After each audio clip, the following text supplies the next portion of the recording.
จำน้องเจิงพอดแคสต์สำเล้งเปรยพนมกระได้สังคมสำหรับสัตว์เปรยโรงกลัวโลกบัณฑิตวุฒิที่สุภาสุดได้บองโอนเนี่ยสดับตั้งออกนี้ส้มสวาคมหมอกกันก้ามวิธีสำเล้งเปรยพนมได้ชีกันแหลงเยื้องนอมกจูนในเรื่องราวหนึ่งจำแนกดังแต่ต้องหนึ่งปีพบสัตว์เปรยดออฟจาระบอกเยื้องขยงบาทลูกบัณฑิตวุฒิที่สุภาเจียมาจับแตะสำหรับก้ามวิธีในไงนี้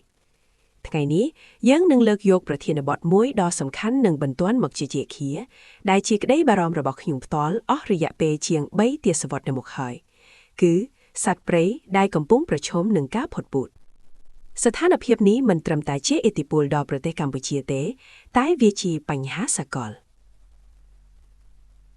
ដើម្បីជជែកពីប្រធានបទនេះខ្ញុំពិតជារីករាយណាស់ដែលបានអញ្ជើញភ្ញៀវកិត្តិយសដ៏ឆ្នើមមួយនាក់មកពីប្រទេសឥណ្ឌាកញ្ញាអាញាសានម៉ាដែលជាអ្នកស្រាវជ្រាវអភិរក្សដ៏ energetic និងពោពេញដោយការលះបង់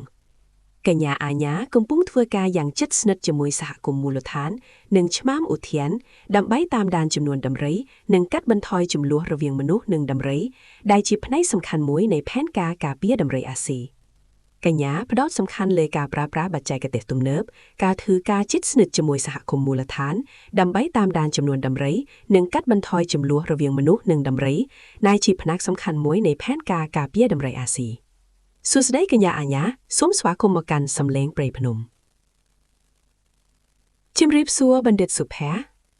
សូមអរគុណច្រើនសម្រាប់ការអញ្ជើញខ្ញុំមកកាន់កម្មវិធីដ៏មានន័យនេះខ្ញុំពិតជារីករាយណាស់ដែលបានមកចូលរួមចែករំលែកបទពិសោធន៍លោកបណ្ឌិតសុផាកញ្ញាអាញាបើនិយាយពីសត្វព្រៃដែលប្រឈមនឹងការផុតពូជតើកញ្ញាអាចជួយប្រាប់យើងបានទេថាតើស្ថានភាពបច្ចុប្បន្ននៅអាស៊ីអាគ្នេយ៍ជាពិសេសទាក់ទងនឹងដំរីអាស៊ីដែលយើងទាំងពីរនាក់កំពុងខិតខំនេះមានលក្ខណៈបែបណាដែរ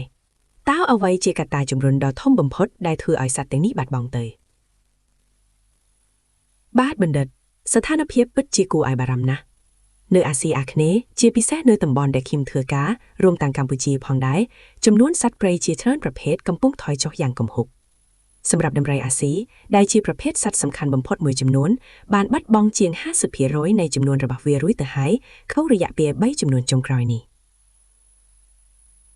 កត្តាជំរុញដ៏ធំបំផុតគឺការបាត់បង់ជម្រកធម្មជាតិការពង្រីកវិស័យកសិកម្មការអភិវឌ្ឍហេដ្ឋារចនាសម្ព័ន្ធនិងការកាប់ឈើខុសច្បាប់បានធ្វើឲ្យព្រៃឈើដែលជាប្រទេសរបស់សត្វព្រៃរួមទាំងដំរីត្រូវបាត់បង់ទៅជាបន្តបន្ទាប់មកគឺការបរបាញ់ខុសច្បាប់ឧទាហរណ៍ភ្លុកដំរីនៅតែជាទីផ្សារដ៏ធំដែលជំរុញឲ្យមានការសម្លាប់ដំរីយ៉ាងរងការហើយក៏មានបញ្ហាចំនួនរវាងមនុស្សនិងសត្វព្រៃផងដែរនៅពេលដែលជម្រករបស់ពួកវាត្រូវរួមតូចពិតជាដូចនេះមែនខ្ញុំបានឃើញផ្ទាល់នឹងផ្នែកនៃការបាត់បង់ជម្រកទាំងនេះអស់ជាច្រើនឆ្នាំនិយាយពីដំរីអាស៊ីវិញខ្ញុំជឿថាវាជាសត្វដែលឆ្លុះបញ្ចាំងពីសុខភាពនៃប្រព័ន្ធអេកូឡូស៊ីទាំងមូលប្រសិនបើយើងបាត់បង់ដំរីនោះមានន័យថាព្រៃឈើរបស់យើងក៏កំពុងមានបញ្ហាធ្ងន់ធ្ងរដែរក្រៅពីកត្តាដែលកញ្ញាអាញាបានលើកឡើងតើយើងអាចធ្វើអ្វីបានខ្លះដើម្បីបញ្ឈប់នាងតេការដ៏អាក្រក់នេះជាពិសេសពីទស្សនៈដែលផ្ដោតលើការពីរយៈពេលវែងនិងការចូលរួមពីសហគមន៍ចា៎បណ្ឌិតខ្ញុំគិតថាការប្រើប្រាស់បច្ចេកទេសទំនើបអាចដើរតួនាទីយ៉ាងសំខាន់ក្នុងការឆ្លើយតបបន្ទាន់ឧទាហរណ៍យើងកំពុងប្រើប្រាស់ការឲ្យ GPS សម្រាប់តាមដានចំនួនចលនាដើម្បីយល់ពីរបៀបដែលពួកវាធ្វើដំណើរនិងកន្លែងដែលពួកវាប្រឈមនឹងជម្លោះជាមួយមនុស្សជាមួយទិន្នន័យនេះយើងអាចរៀបចំផែនការការពារដ៏មានប្រសិទ្ធភាពខ្ញុំក៏បានប្រើប្រាស់ drones សម្រាប់ល្បាតតំបន់ព្រៃដើម្បីប្រឆាំងនឹងការបរបាញ់ខុសច្បាប់និងឃ្លាំមើលសកម្មភាពគួរឲ្យសង្ស័យបច្ចេកទេសទាំងនេះជួយឲ្យឆ្មាំឧទ្យានរបស់យើងមានប្រសិទ្ធភាពជាងមុនពិតជាអស្ចារ្យណាស់បច្ចេកទេសពិតជាបានផ្លាស់ប្ដូររបៀបដែលយើងធ្វើការប៉ុន្តែទោះជាយ៉ាងណាក៏យើងមិនអាចបំភ្លេចបាននៅឫសគល់នៃការអភិរក្សឡើយគឺការអប់រំនិងការចូលរួមពីសហគមន៍កញ្ញាអាញាកញ្ញាមានបទពិសោធន៍ល្អៗអ្វីខ្លះក្នុងការធ្វើការជាមួយយុវជនមូលដ្ឋានដើម្បីឲ្យពួកគេក្លាយជាផ្នែកមួយនៃដំណោះស្រាយនេះ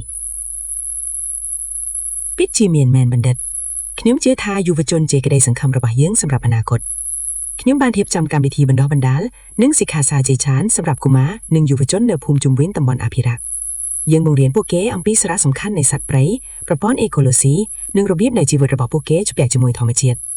យើងក៏បានឲ្យពួកគេចូលរួមនឹងការឃ្លាំមើលសត្វព្រៃការដាំដើមឈើឡើងវិញនិងការផ្សព្វផ្សាយសារអភិរក្សទៅកាន់ក្រុមគ្រួសារនិងមិត្តភ័ក្តិរបស់ពួកគេនៅពេលដែលពួកគេមានអារម្មណ៍ថាជាម្ចាស់និងយល់ពីតម្លៃពួកគេនឹងក្លាយជាអ្នកថែរក្សាដ៏ខ្លាំងក្លាបំផុត เพียงโยนสลับเตียงตรงการเราอำนาจโดยยุวชนคือจีกุนเลีย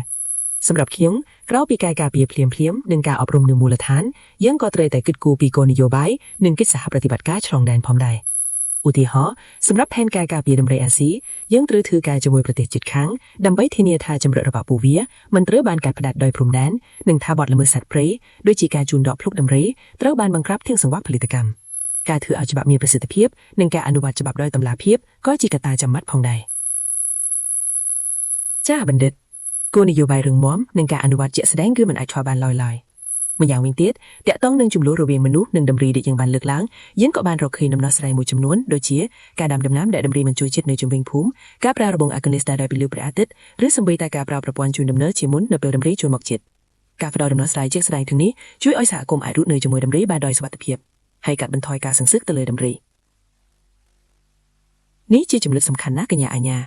การแสวงโรคตัวระยะระเวียงการอภิวัตเศรษฐกิจระบอบมนุษย์หนึ่งการปีจุ่มลึกสัตว์เปรย์คือเจอปัญหาประชมท่วมบำพดระบอบยังมันไอปรับได้ชีจุนไอและบองชีวิตรุ่นเนอระบอบปุกี้แต่งสรงนูตียังตรึกสวายรกมาเทียบพิบไอปุกี้ไอรุ่นเนอบันดอยเจระพิบหนึ่งขึ้นปีตำไลในการแทนรักษาสัตว์เปรย์จีจงกล่าวให้กัญญาอาญาต้าวกัญญาเมียงสาเอาไว้จองประดามพยาตัวการเนสตับระบายยังเตจีปิเซเนได้ประแห่จีมีอารมณ์ทาปัญหานี้ทุ่มเทียงเบกมันไอดอสไรบานบาดบันเด็ดยิ้มจองประดามพยาทาปัญหาผดปูดสัตว์เปรย์ปัจจิทุนทงโงปันใต้เวียมันเมนจีปัญหาได้กับมีน้ำนอสไรนูเตกระไดสงคำเนอแต่เมียนรอสกรรมเพียบตัวระเบิดยังตึงออฟสุดแต่เมียนตำไลการจุยแจกรุมเลบทเมียนอัมปีสัตว์ไบรการมันความโตรผลิตภัณฑ์ได้บานหมอกปีกาบรบังเข้าฉบับการโจรุมจีเนสมักจัดหรือสมใบแต่การบังเรียนกลเจ้าไอสไลน์ทองมเจียดคือสุดแต่จีการุมจำไลดาวทอมเทงยังเตยแต่รุมคเนจีสหคมพิภพโลกดำใบไทยรักษาทรอปสมบัติทองมเจียดดาวเมียนตำไลแต่งนี้สำหรับมนุษย์จำนวนกรอยคมออสังคำออกขึ้นกัญญาอาญาสาดาวเมียนตำไลมวยนี้ปิดชื่อเลือกตึกเจ็ดนะคิมก็เมียนกระดีสังคำจีนิท้าการขึ้นคำเปล่งเปล่งรวมขณีแต้งปีธนักมูลฐานธนักเจียดระหดดอลอันตรเจียดสัตว์ไรระบอบยืนหนึ่งมีอนาคตมวยได้ประสาจิงมุนดำไรระบอบยืนคลาระคินระบอบยืนสัตว์ระยองระบอบยืนหนึ่งนู้แต่บรรทอดาเล้งหนึ่งขนึงไรธรรมเจียดระบอบยืนส่งออกกุญเชียพิเศษดอกัญญาอาญาชามาได้บ้านจำนายเปียดอมินตำไลหมอกจูรวมกรรมวิธีสำเร็งเปรย์พนุมระบอบยืนในไงนี้ส่งออกกุญบันเด็ดฮาริกอสมอกุนดาวบองโปเนสดับถึงออกนี้ได้บ้านจำนายเปียตามดานกรรมวิธีระบอบยืนยังจูขนี้มาดองเตี้ยในสัปดาห์ครอยจมูกหนึ่งประเทศนบอททำไมเตี้ยส่งออกกุนหนึ่งจุมเรียบเลีย Playing Bit Podcast รอสัดลางเลย